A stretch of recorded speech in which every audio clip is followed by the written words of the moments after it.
জুম্মার সম্মানিত মুসল্লিয়ানে কেরাম,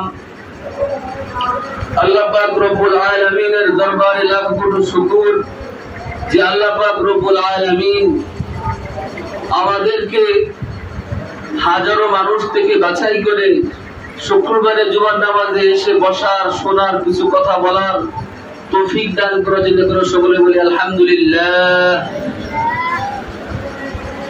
তো এখন হজের মৌসুম, হজের মাস। আমরা সকলেই জানি শাওয়াল মাস থেকে হজের মৌসুম শুরু। জিলকদের 29 তারিখ, জিলহজের 2 তারিখ প্রথম লাইট বাংলাদেশ থেকে সম্ভবত গিয়েছে। তো সময়ের দাবি হিসাবে হজ নিয়ে কিছু কথা বলতে হয়। তো আমাদের খতিব সাহেব হুজুর ইনশাআল্লাহ কিছু কথা বলার চেষ্টা করবেন। আমি অল্প কয়েকটা কথা বলে আমার বিষয়বস্তু চলে যাব ইনশাআল্লাহ।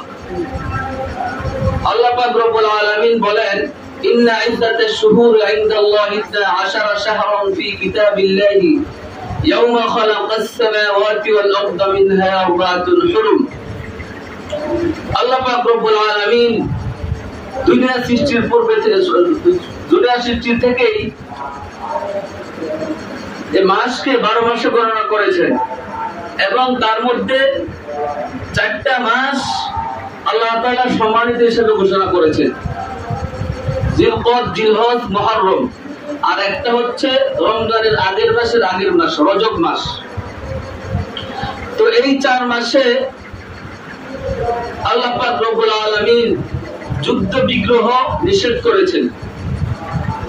এখন আপনাদের প্রশ্ন থাকতে পারে যে এখন তো আর যুদ্ধ বিগ্রহ নাই, এখন তো আগের মতো দেশে দেশে এবং ইসলামের জন্য যুদ্ধ বিগ্রহ হইতেছে না, নাই বললেই চলে।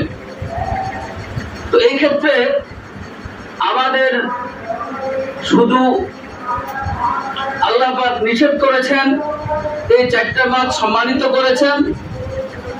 এই জন্য আমরা পরস্পরে পারিবারিক ভাবে, সামাজিক ভাবে আমরা এই 4টা মাস একজনে আরেকজনের সাথে কলহ করব না, আল্লাহ পাক নিষেধ করেছেন।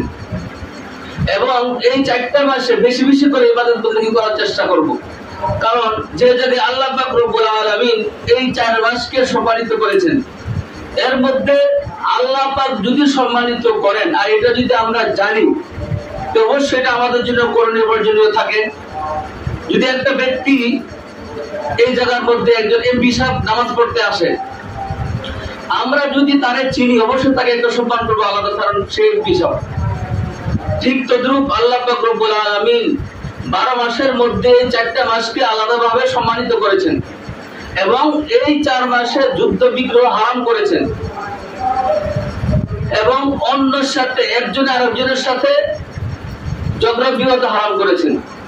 যেমন যে কাজ আল্লাহ তাআলা সম্মানিত করেছেন, যেমন সওয়াব হবে, যেমন এর বিপরীত করলে গুনাহ হবে, এর মধ্যে নেকের কাজ করতে আমরা বেশি সবের অধিকারী হইতে পারবো। এজন্য এই মাসে, এই 4টা মাসে আমরা বেশি বেশি করে ইবাদত বন্দেগী করার চেষ্টা করব। আগে যদি আমরা ফজরের সময়, ফজরের আযানের সময় উঠি, এখন আমরা একটু আগে ওঠার চেষ্টা করব। আগে যদি আমরা আযান দিলে মসজিদে আসি, এখন একটু আসে, এই 4 মাস একটু আগে আসার চেষ্টা করব। এইভাবে আমরা এই 4 মাসে কত করার চেষ্টা করবো ইনশাআল্লাহ। তো যাই হোক, সময়ের দাবি হিসাবে আমি এই 4 মাসের যেহেতু জিলকদ মাস চলে কিছু কথা বললাম।